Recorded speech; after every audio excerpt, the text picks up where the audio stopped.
Well, right away, I asked to paint Anton Black. I happened to be a mentor to a family member of his through Talbot Mentors. And we've been together for 5 years. So I have deep affection for this, child. When Anton died, she was the first person to tell me about it.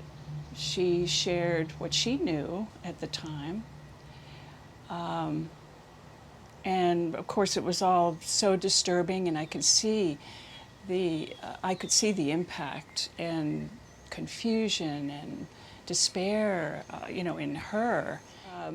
At that point, eager to find out more about it. I wondered what were the circumstances specifically, and I read what was in the local paper and tried to just be aware, and there were some things on social media about it. I was curious to know more. He was 19 years old. Really, he was still a boy.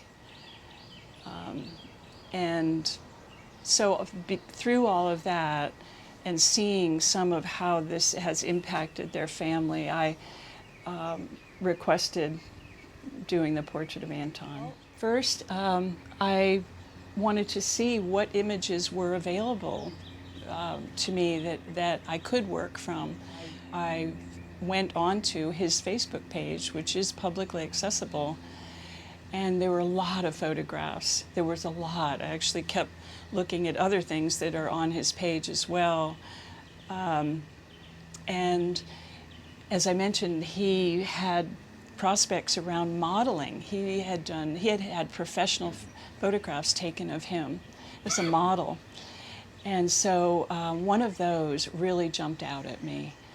I found the look on his face in this one photograph so compelling because I felt like he was looking out with a question.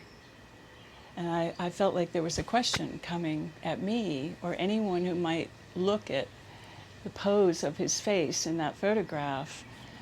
Of course,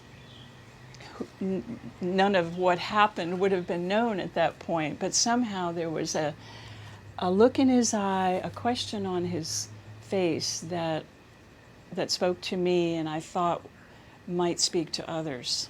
I hope I've shown my respect and my regard for all of them.